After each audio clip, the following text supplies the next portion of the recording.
So the United States is fear-mongering about Russia invading Ukraine. Just look at these headlines. How they're fanning the flames of war. They're dying to support any war, right? This is the BBC. Ukraine tension. Blinken says Russia could attack at short notice, right? U.S. weighs more military support for Ukraine to resist Russia if it invades. U.S. warns Russia is sounding drumbeats of war against Ukraine. Is war now more likely? This reminds me of Iraq, right?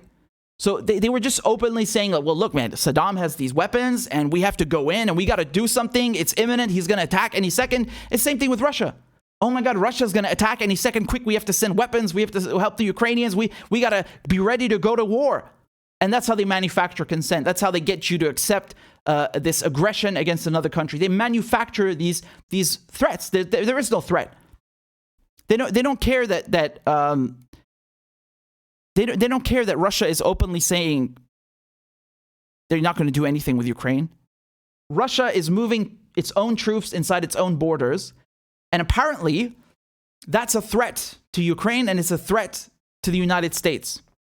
Again, with this hysteria, right? So it's not the United States that poses a threat to Russia with all its NATO bases, right? I don't need to show you the expansion over the years. They basically encircled Russia with bases as part of NATO, and then of course they had them in Afghanistan. No. It's Russia that's threatening the United States. Now, if you ask me, this sounds a lot like the fear-mongering before Iraq. Because right now they're saying that Russia could invade at any moment. Right? That's what Blinken is saying. Russia could invade at any moment. That sounds a lot like Saddam can attack in 45 minutes. You remember that lie, which they peddled over and over? That sounds the same thing to me. And once again, you see the double standard, how it's okay for the United States to encircle Russia with bases, to encircle China with bases, to encircle Iran with bases. But if Russia moves its own troops inside its own border, they make a giant story out of it. Then Russia is the problem, apparently. Right? It's the same kind of behavior when Iran shoots down a US drone that's entered Iranian airspace illegally. Iran is a threat. Well, what do you mean? You're the one on Iran's doorstep. You're the one on Russia's doorstep, not the other way around. The last time that Soviet missiles were in Cuba, when there was a Cuban Missile Crisis during the Cold War, they flipped out. You still learned about that in history books to this day. You still learn about this 60 years later because of what a threat it was to the United States. But it's totally fine for the United States to regularly put bases around Russia. That's okay. No worries. Let me show you this map over here of NATO expansion, okay? So they had a deal in so many words that NATO would not expand after 1997, right? But that's not true because ever since, NATO has been expanding. So they've been getting closer and closer. Let me show you this interactive map over here. They founded NATO in 1949, as you remember. And over the years, it's just grown and grown larger. And at the end of the Cold War, there was the sense that, okay, well, you know, you can stop expanding closer. You don't need to encircle us. It's fine. No, they don't get the message. They've just continued, right? And so Russia is asking the Americans not to let Ukraine join NATO, okay? So the Russians don't want Ukraine to join NATO because then they would have a NATO country, NATO missiles, NATO weapons, NATO forces on their doorstep. And the United States' response to that is it's a non-starter. It's out of the question. So again, let me get this straight. The United States is leaving the door open for Ukraine to join NATO, and they're fine with having NATO troops on Russia's border. But Russia moving its own troops inside its own border with Ukraine, that's a problem. So, I mean, what kind of a twisted double standard is that? What kind of a twisted double standard is that? I want to show you something over here. This is a very good example. This is Max Abrams. He said, do you want to know how biased American media is? Imagine if Trump had said he's cool with Russia doing a minor incursion into Ukraine. So I think what you're going to see is that Russia will be held accountable if it invades. And it depends on what it does. It's one thing if it's a minor incursion and then we end up having a fight about what to do and not do, etc. So I think what you're going to see. Yeah, he said that. So apparently Biden is saying, well, if Russia does a minor incursion in Ukraine, that's something else. We'll weigh our options then. Imagine if Trump had said that. You remember how they used to accuse Trump of being a Putin puppet, and he's being weak in front of Putin, and he's criticizing the U.S.-owned intelligence agencies. He doesn't trust them, but he trusts Putin. All kinds of stories, right? To this day, they're still pushing this Russiagate nonsense. If Trump had said that, they would go bananas. They would say, you're going to let Russia do a minor incursion into Ukraine? Oh my God, you Kremlin agent, you Putin puppet. But Biden says it, they don't care. Not a word. Just to show you a little double standard there. I want to show you something else now. This is a clip from Tucker Carlson. Okay, just take a look. It's 10 seconds. Listen to what he says. Why are the Russians so upset? Why are we moving towards some kind of conflict? Well, there's one reason. Over a number of different administrations, the United States government has pushed Ukraine to join NATO, the North Atlantic Treaty Organization. Imagine if Mexico fell under the direct military control of China. We would see that as a threat, of course. There'd be no reason for that. Well, that's how Russia views NATO control of Ukraine, and why wouldn't they? We don't get anything out of pushing Ukraine into NATO, so why are we doing this? Why are the Russians so upset? Why are we moving towards... Exactly. He makes a very valid point. Tucker Carlson or not, that's a very valid point. If Mexico was under China's control, the United States would lose it. Just like they lost it with the Cuban Missile Crisis, right? Oh my God, there are Soviet missiles 90 miles, off of the coast of Florida. But it's okay for the U.S. to encircle Iran. It's okay for the U.S. to encircle China. And with AUKUS now, it's okay for the U.S. to encircle Russia in Eastern Europe and then also in Afghanistan, which is nearby. And now with Ukraine potentially joining NATO, that's okay. It's okay for the U.S. to encircle everyone else with drones, missiles, planes, tanks, you name it. But it's not okay for Russia to exercise its own sovereignty inside its own territory. Wow. Let me break this down very simply for you. The United States does not care one bit about Ukraine. This has nothing to do with Ukraine or Ukraine's sovereignty or whatever else they're trying to fear-monger about. This is to do with expanding NATO. They want to encircle Russia with more bases. They want to gain the upper hand, and they want to make Russia feel uncomfortable. That's what it is. It's about expanding U.S. hegemony. That's what it is. It's just what with AUKUS. Like a few months ago, Biden creating this military alliance with the UK and with the US, with Australia, right? So they're going to build these nuclear-powered submarines for Australia. And basically, they frame it as, it's going to add stability for the Indo-Pacific. It's nothing to do with that. The Indo-Pacific doesn't need more US and UK and Australian warships. It's about antagonizing China. And this is the same thing. It's just like when the US talks about Uyghur Muslims. The US has spent decades killing Muslims. They have a jail in Guantanamo Bay. This is just for Muslim men that are held without charge or trial. And now you're going to tell me they care about Muslims? They're doing that to antagonize China. And when they say they support the Kurds, they don't care about the Kurds in Syria or anywhere else. They're using them to antagonize the Syrian government and to further their agenda to take the oil.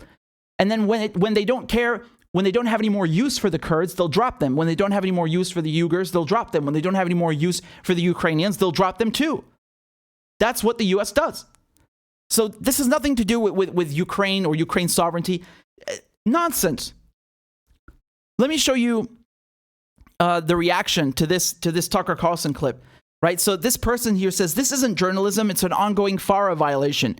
Tucker Carlson needs to be prosecuted as an unregistered agent of the Russian Federation and treason under Article 3, Section 3, Clause 1 of the U.S. Constitution for aiding an enemy in hybrid warfare against the United States. Christ.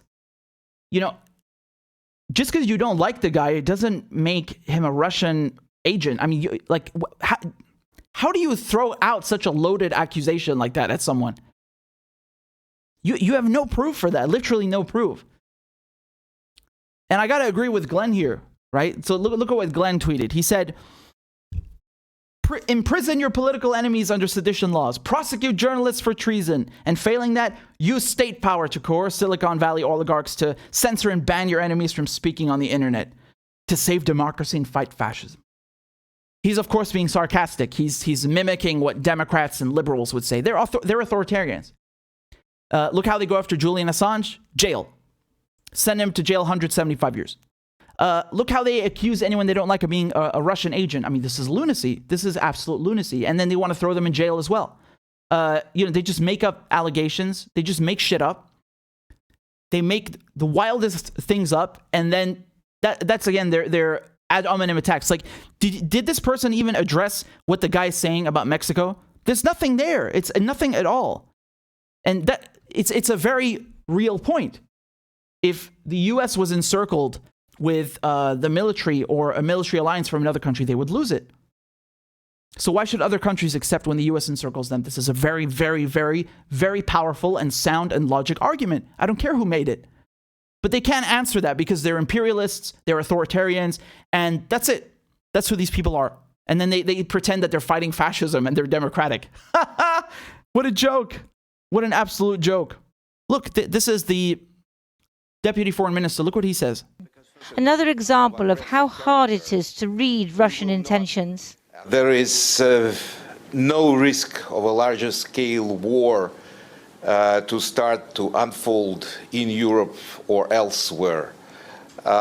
We do not want and will not take any action of aggressive character. We will not attack, strike, invade, quote unquote, whatever, Ukraine. I mean, that was pretty clear to me. He said, we will not attack or invade Ukraine. What more do you want? No, it's not good enough. There's war. The Russians are going to attack any second. There are very particular drivers of what's happening in Kazakhstan right now, as I said, that go to economic and political matters. And what's happening in there is different from what's happening on Ukraine's borders. Having said that, I think one lesson of recent history is that once Russians are in your house, it's sometimes very difficult to get them to leave. When you see things like this, where Blinken is saying that, oh, well, once the Russians are in your house, it's very difficult to get them to leave, and then the Russians actually leave, within a week after coming to Kazakhstan, you're not going to hear much about that because it goes against their narrative. And then, of course, when Russia is saying that there are no plans of any kind of attack, they have no plans with Ukraine, just as I showed you, the deputy foreign minister said, they don't care either. It's like it just goes over their heads. It goes in one ear and out the other. I really have trouble trying to discern whether they're just dishonest or stupid. So you can see, once again, the media, how it works in tandem with the U.S. government to fan the flames of war, to manufacture threats that are not real. How many times do we have to see this? Syria, Iraq, Afghanistan. It's just over and over. So, the U.S. is supporting neo-Nazi groups inside Russia. I don't hear the media complaining about those. They don't say that that's anti-Semitic. They just don't care. And then, of course, there was a resolution in the UN not long ago to condemn Nazism. You know who voted against it? Israel and the United States. What? Yes. What does that tell you? Christ. I don't even know what to make of that. I certainly know what to make of it with the United States because they don't care about condemning Nazism. They're supporting neo-Nazi groups in Ukraine. They're fine with it. It's just like they go and support Al-Qaeda in Syria. They're fine with it. They don't really care. Ideological enemy, they attacked our embassies. This is nonsense. If it serves their interests, they'll get in bed with anyone. Also, the whole idea that, Russia is some kind of threat to the region and some kind of world threat. I mean, you just finished a 20-year invasion of Afghanistan, and that's just Afghanistan. The war on terror is dozens of other countries. There's Iraq, there's Syria. They've used the AUMF of 2002 to bomb 19 countries. That's just the ones we know about, right? You have 800 military bases. The US has 800 military bases. Russia has 20 around the world. But yeah, okay, I guess Russia's the problem for world peace, right? With their 20 military bases, not the US with 800 military bases, all over Africa, all over the Middle East, just doing coups left and right. No, it's Russia. Russia. I can already hear Rachel Maddow, see, she's about to explode. Oh man, these people, they love war. They just can't stop. They're not happy until there's bloodshed and there's money flowing into Raytheon. That's the way they do it. That's the way they are. And they need the liberals and Democrats, they need this to feed their whole Russiagate nonsense, to keep this idea alive that Russia is a threat. And so, Russia is a threat domestically in the United States, and it's a threat also to the United States allies. As if they act as if Ukraine is one of one of the 50 states. So really, just pay attention to how the media go along with this. They don't actually apply any scrutiny. You go read these articles where they're saying that an attack is imminent from Russia. They don't tell you that Russia has clearly said they're not interested in any of this. They don't try to give you an objective picture of what's going on. That the U.S. has hundreds of military bases, has invaded tons of countries. Russia is not interested in doing that. No. Why would they do that? Why would the media say anything honest about Russia or, a country the United States doesn't like? That's treason, isn't it?